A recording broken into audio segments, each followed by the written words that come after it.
सच्ची घटनाओं पर आधारित आज भी उसकी आत्मा वहीं भटक रही है।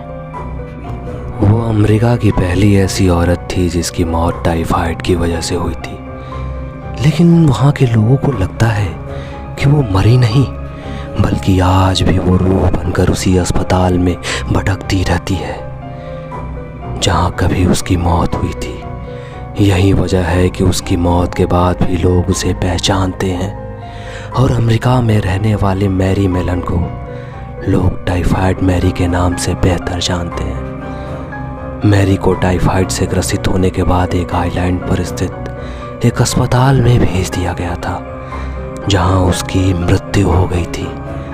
आइलैंड पर रहने वाले लोगों का कहना है कि यह स्थान शापित है। उन्हें यहाँ से लोगों के चीखने और दर्द से चिल्लाने की आवाज़ें आती हैं, लेकिन इस स्थान पर एक परिंदा तक पर मारने की हिम्मत नहीं करता।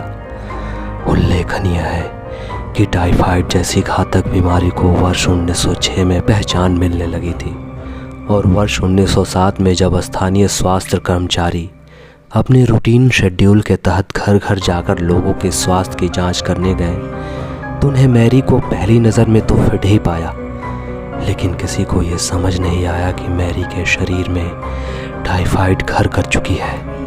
और जबकि टाइफाइड संक्रमण से फैलने वाली बीमारी है, तो मैरी से होते हुए ये बीमारी उसकी बेटी और जिस घर में मैरी रसोइये के तौर पे काम करती थी, उस घर की मालकिन को भी इस बीमारी ने अपनी चपेट में ले लिया।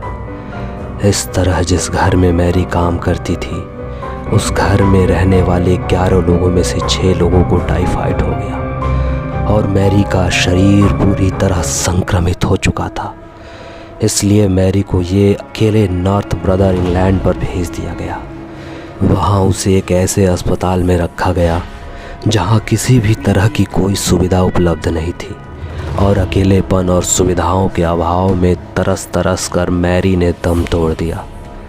आप यकीन नहीं करेंगे, लेकिन मैरी की वजह से और 51 लोग भी टाइफाइड की चपेट में आ गए थे। इस अस्पताल में कई मौतें हुई और सभी की वजह टाइफाइड बीमारी ही थी।